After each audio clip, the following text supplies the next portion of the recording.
Hello दोस्तों, now study YouTube channel पर आप सबों को स्वागत है। आज दोस्तों ऐसे इम्पोर्टेंट क्वेश्चन का सेट लिया गया है जो कि प्रत्येक एग्जाम में इसे क्वेश्चन पूछा ही जाता है और यह बहुत ही इम्पोर्टेंट क्वेश्चन उठाया गया है। तो लगभग प्रत्येक एग्जाम में इसे क्वेश्चन आता है, तो इसे आप लोग जरूर देखें और इसका फायदा उठावें। तो चलिए पहला क्वेश्चन स्टार्ट करते हैं। किसको द बैंक पत्रिका द्वारा एशिया प्रशांत क्षेत्र के बैंक ऑफ द ईयर चुना गया है? तो ये bank of the year Asia प्रशांत द्वारा शक्तिकांत दास को चुना गया है, जो कि आरबीआई के गवर्नर है। इनको यह दिया गया है। इनको भारत को एनपीए और फ्रंट के संकट से बाहर निकालने के लिए यह पुरस्कार शक्तिकांत दास को दिया गया है। तो यह क्वेश्चन जरूर याद रखेगा और यह आरबीआई के वर्तमान में गवर्नर है।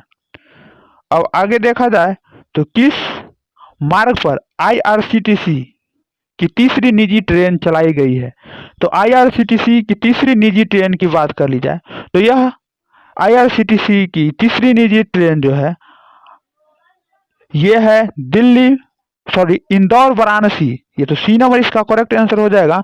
इंदौर वाराणसी जो है ये आईआरसीटीसी का तीसरी कारपोरेट ट्रेन जो कि प्राइवेट ट्रेन है, ये इंदौर से वाराणसी के बीच चलाया गया है। इसका नाम काशी महाकाल एक्सप्रेस रखा गया है और ये इंदौर से वाराणसी के बीच चलता है। और बात कर ली जाए पहली प्राइवेट ट्रेन, तो यह पहली प्राइवेट ट्रेन जो लखनऊ से दिल्ली के बीच चलती है। तो ए नंबर जो है जो पहला प्राइवेट ट्रेन है, और अहमदाबाद से मुंबई यह दूसरा प्राइवेट ट्रेन है। और इसी कड़ी में अब तीसरा प्राइवेट ट्रेन इंदौर से वाराणसी के बीच चलता है, जिसका नाम काशी महाकाल रखा गया है। तो इसे याद जरूर रखिएगा। पहला लखनऊ से दिल्ली, दूसरा अहमदाबाद से मुंबई और तीसरा इंदौर से मुंबई। तो ये तीन अभी प्राइवेट ट्रेन चलाई गई है, तो इसे जरूर याद रखिएगा। अब आगे 3 नंबर क्वेश्चन देखा जाए तो किस शहर में 21वीं पुस्तक मेले का उद्घाटन किया गया? तो 21वीं पुस्तक मेले का उद्घाटन ये डी नंबर ढाका में किया गया, जो कि बांग्लादेश की राजधानी है। वहाँ 21वीं पुस्तक मेले की आयोजन किया गया, तो इसका डी नंबर करेक्ट आंसर हो जाएगा। वही बात कर ली जाए विश्व पुस्तक मेला का उद्घाटन, तो 2020 में जो विश्व पुस्तक मेला ये नई दिल्ली में इसका आयोजन किया गया था। ये नई दिल्ली के एक मैदान है, उसमें यह पुस्तक मेला 2020 का विश्व पुस्तक मेला का आयोजन किया गया था। और वही आप 21वीं पुस्तक मेले की बात कर ली जाए तो 21वीं पुस्तक मेला यह आपको ढाका में किया गया था। तो याद रखिएगा, प्रगति मैदान दिल्ली 2020 विश्व पुस्तक मेला और 21वीं पुस्तक मेला तो ढाका। तो आगे बढ़ते हुए कौन सा देश राष्ट्रमंडल का 54वां सदस्य बना है? तो आप लोग जानते हैं कि कॉमनवेल्थ गेम का सदस्य वही होते हैं जो ब्रिटिश का कभी उसके अधीन रहे होंगे। लेकिन कुछ अपवाद भी हैं, जैसे कि इसमें जो है ये रवांडा और मोजाम्बिक कभी भी ब्रिटिश साम्राज्य का गुलाम नहीं रहे हैं, लेकिन ये इस कॉमनवेल्थ गेम में सदस्य हैं। और अपवाद में यूएसए जो इसका गुलाम रहा तो भी इसके बाद भी ये इसमें सदस्य नहीं है, लेकिन अधिकतर देश वही है जो ब्रिटिश साम्राज्य के अधीन कभी रहा है, उसी को बनाया गया था। इसी कड़ी में पहले 53 था और एक 54वां देश आ गया है। वो 54वां देश जो है उसका नाम जो है वो मालदीव है। तो बी नंबर इसका करेक्ट आंसर हो जाएगा। मालदीव 54वां राष्ट्रमंडल खेल का सदस्य बना है। अब आगे बढ़ते हुए किस शहर में काला घोड़ा आर्ट फेस्टिवल का आयोजन किया गया है? तो काला घोड़ा आर्ट फेस्टिवल यह जो है आपको महाराष्ट्र में मनाया गया है, काला घोड़ा आर्ट फेस्टिवल। तो ए नंबर इसका करेक्ट आंसर हो जाएगा। और इसी तरह कंबाला फेस्टिवल यह कर्नाटक में मनाया जाता है, जो कि भैंसा दौड़ से संबंधित है। तो ये कर्नाटक में मनाया जाता है कंबाला। और इसी तरह अगर जल्लीकट्टू की बात कर ली जाए तो यह भी एक बैलों की दौड़ है, जो कि बहुत इसमें जान माल की क्षति होती है। यह तमिलनाडु में मनाया जाता है, जिसे हाई कोर्ट इस पर रोक भी लगा दिया है। तो यह भी याद रखिएगा, जल्लीकट्टम तमिलनाडु और कंबाला तो कर्नाटका। और यह है काला घोड़ा फेस्टिवल, तो यह महाराष्ट्र में मनाया गया है। तो ए नंबर इसका करेक्ट आंसर है। तो इसी कड़ी में आगे बढ़ते हुए अब 6 नंबर क्वेश्चन देखा जाए तो किसे मध्य प्रदेश के राष्ट्रीय किशोर कुमार सम्मान से सम्मानित किया गया है? तो किशोर कुमार सम्मान से सम्मानित किया गया है वहीदा रहमान साहब को। ये मध्य प्रदेश का किशोर कुमार सम्मान से सम्मानित किया गया है, तो बी नंबर इसका करेक्ट आंसर हो जाएगा। और इसी तरह मध्य प्रदेश में एक और पुरस्कार तानसेन सम्मान दिया जाता है। मध्य प्रदेश में एक और पुरस्कार तानसेन सम्मान भी दिया। तो तानसेन सम्मान की बात कर ली जाए तो तानसेन सम्मान विद्याधर व्यास को 2020 में ये तानसेन सम्मान दिया गया है। तो यह भी याद रखिएगा, तानसेन सम्मान विद्याधर व्यास को, और वही अगर बात कर ली जाए किशोर कुमार सम्मान तो यह वहीदा रहमान को दिया गया है। अब आगे 7 नंबर क्वेश्चन देखा जाए तो कौन टोक्यो ओलंपिक के लिए भारत के सद्भावना राजदूत होंगे। अब टोक्यो ओलंपिक के लिए सद्भावना दूत की बात कर ली जाए तो ये बीसीसीआई के अध्यक्ष सौरव गांगुली को टोक्यो ओलंपिक के लिए सद्भावना दूत बनाया गया है। तो बी नंबर इसका करेक्ट आंसर हो जाएगा। और यह टोक्यो ओलंपिक 2020 में लास्ट जुलाई मंथ से स्टार्ट होगा और लगभग ये 9 अगस्त तक ये टोक्यो ओलंपिक चलेगा। तो इसमें सद्भावना दूत सौरव गांगुली को बनाया गया है भारत की तरफ से। और वही बात कर ली जाए तो इसका शुभंकर जो है इस बार का टोक्यो ओलंपिक 2020 का मिराई टोब्बा और सोमाइटी। यह भी याद रखिएगा, प्रत्येक एग्जाम में इससे भी क्वेश्चन पूछ ली जाती है। मिराई टोब्बा और सोमाइटी ये टोक्यो ओलंपिक का शुभंकर हैं। इसी तरह आगे बात कर ली जाए 8 नंबर क्वेश्चन देखा जाए तो प्यार और पौधा नामक अभियान किस राज्य सरकार ने चलाया है। तो प्यार और पौधा नामक यह जो है प्यार और पौधा नामक अभियान जो है यह बिहार सरकार चलाया है। तो ए नंबर इसका करेक्ट आंसर हो जाएगा। यह पर्यावरण को हरियाली रखने के लिए बिहार सरकार ने ऐसा अभियान चलाया है। तो ए नंबर इसका करेक्ट आंसर जो होगा उसे याद रखेगा। अब आगे बढ़ते हुए 9 नंबर क्वेश्चन है किसको गोवा में अंतर्राष्ट्रीय फिल्म समारोह में icon of the golden jubilee पुरस्कार से सम्मानित किया गया। तो आइकन ऑफ द जुबली पुरस्कार की बात कर ली जाए तो ये रजनीकांत जी को आइकन ऑफ द जुबली पुरस्कार दिया गया। तो बी नंबर इसका करेक्ट आंसर हो जाएगा। आइकन ऑफ द जुबली पुरस्कार रजनीकांत जी को और दीपिका पादुकोण को जो दिया गया है क्रिस्टल सम्मान से 2020 सम्मानित किया गया है दीपिका पादुकोण को। तो यह भी याद रखिएगा।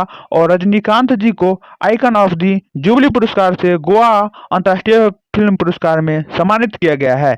तो बी नंबर करेक्ट आंसर है ये क्वेश्चन का। तो इसी कड़ी में आगे बढ़ते हुए अब 10 नंबर क्वेश्चन देखिएगा तो आरबीआई ने दृष्टिबाधित लोगों के मुद्रा नोटों के मूल्य वर्ग के पहचान हेतु मदद करने के लिए कौन सा ऐप लॉन्च किया है। तो आरबीआई ने दृष्टिबाधित लोगों के लिए यह मनी ऐप लॉन्च किया है जिसे के सहायता से अंधे व्यक्ति भी रुपये को पहचान पाएंगे सही तरीका से। तो ये मनी ऐप जो कि आरबीआई द्वारा लॉन्च किया गया है तो ए नंबर इसका करेक्ट आंसर हो जाएगा मनी ऐप। और बात कर ली जाए इसका मनी का फुल फॉर्म क्या होता है क्योंकि यह क्वेश्चन पूछेगा। तो इसका फुल फॉर्म जो होता है मनी का मोबाइल एडेड नोट आइडेंटिफायर। तो यह भी याद रखिएगा आप लोग क्योंकि इससे क्वेश्चन पूछा जाता है क्या है मोबाइल एडेड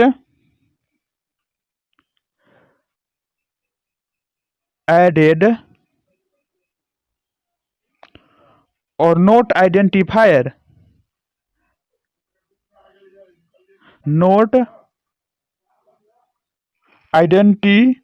जो है इसका फुल फॉर्म होता है। तो यह भी याद रखिएगा क्योंकि यही पूछ लिया जाएगा अधिकतर एग्जाम में। मोबाइल एडेड और नोट आइडेंटिफायर इसका फुल फॉर्म होता है। तो यह भी याद रखिएगा। अब आगे बात कर ली जाए 11 नंबर क्वेश्चन को तो भारतीय तीरंदाजी संघ के अध्यक्ष कौन है। तो भारतीय तीरंदाजी संघ के अध्यक्ष अर्जुन मुंडा जो है यह भारतीय तीरंदाजी संघ के अध्यक्ष हैं। और यह आप महाभारत के अर्जुन के नाम पर भी याद रख सकते हैं कि अर्जुन तीर चलाते थे तो वही इसका अध्यक्ष हो सकते हैं। तो अर्जुन मुंडा इसका अध्यक्ष है। तो आगे बढ़ते हुए सलीम अली नेशनल पार्क किस राज्य में है।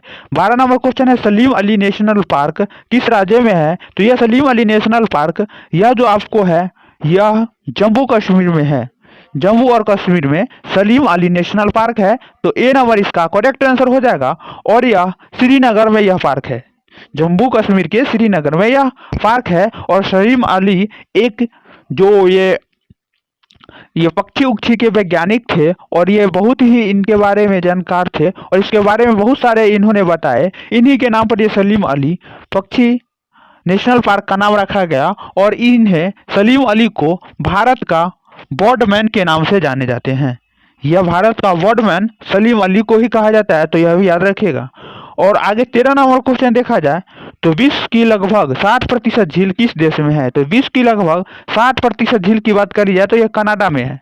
कनाडा में है, तो ए नंबर इसका करेक्ट आंसर है। तो याद रखिएगा कनाडा में विश्व की लगभग 60% झील है, तो ए नंबर करेक्ट आंसर है। अब आगे बढ़ते हुए 2020 में पद्म विभूषण प्राप्तकर्ता छन्नूलाल मिश्र किस राज्य से संबंधित है?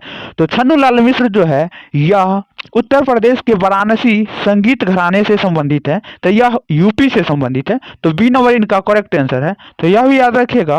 और बात कर ली जाए इस बार जो पद्म विभूषण है कुल 7 लोगों को पद्म विभूषण दिया गया है और वह 7 लोगों को पद्म विभूषण दिया गया है। और पद्म भूषण की बात कर ली जाए तो 16 लोगों को पद्म भूषण दिया गया है और 118 पद्म श्री दिया गया है।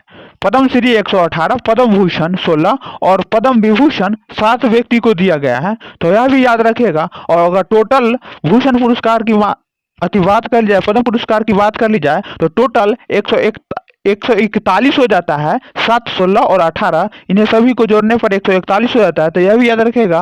और 7 व्यक्ति को पद्म विभूषण दिया गया है, उसमें एक छन्नूलाल मिश्र है जो कि वाराणसी संगीत क्षेत्र से संबंधित है, तो इन्हें यह यूपी से संबंधित है। अब आगे देखिएगा 15 नंबर क्वेश्चन देखिएगा। ये जो है 15 नंबर क्वेश्चन बहुत ही इंपॉर्टेंट है। ब्रोनॉक्स जू जो है किस देश में है? तो यह न्यूयॉर्क में है। और यह अधिक इंपॉर्टेंट होने के कारण यह है कि अभी जानते हैं कि कोरोना संक्रमण का काल चल रहा है और यह तो एक मनुष्य में फैलता था, लेकिन यह ब्रोनॉक्स जू जहाँ है यह न्यूयॉर्क शहर में है, वहाँ एक बाघिन को भी कोरोना वायरस पॉजिटिव पाया गया। इस कारण से यह अधिक इंपॉर्टेंट होता है, तो इसीलिए इसे याद जरूर रखिएगा। यह न्यूयॉर्क शहर में ब्रोनॉक्स जू है जहाँ एक बाघिन को कोरोना पॉजिटिव पाया गया। तो इससे यह होता है कि अब जानवरों में भी कोरोना का लक्षण होता है, यह बीमारी जानवरों में भी होने की संभावना है, तो यही लिए यह बहुत इंपॉर्टेंट हो जाता है, तो इसे जरूर याद रखेगा। न्यूयॉर्क में ब्रोनॉक्स जू में और सबसे पहले एक बाघिन को यह कोरोना वायरस से संक्रमण हुआ। तो चलिए दोस्तों, उम्मीद करते हैं कि यह सेशन आपको बहुत ही अच्छा लगा होगा और अच्छा लगा हो तो इसे लाइक, सब्सक्राइब और कमेंट करना ना भूले, क्योंकि आपकी लाइक और सब्सक्राइब की सदा प्रतीक्षा रहता है। तो चलिए, बहुत बहुत धन्यवाद। मिलते हैं फिर नेक्स्ट वीडियो में।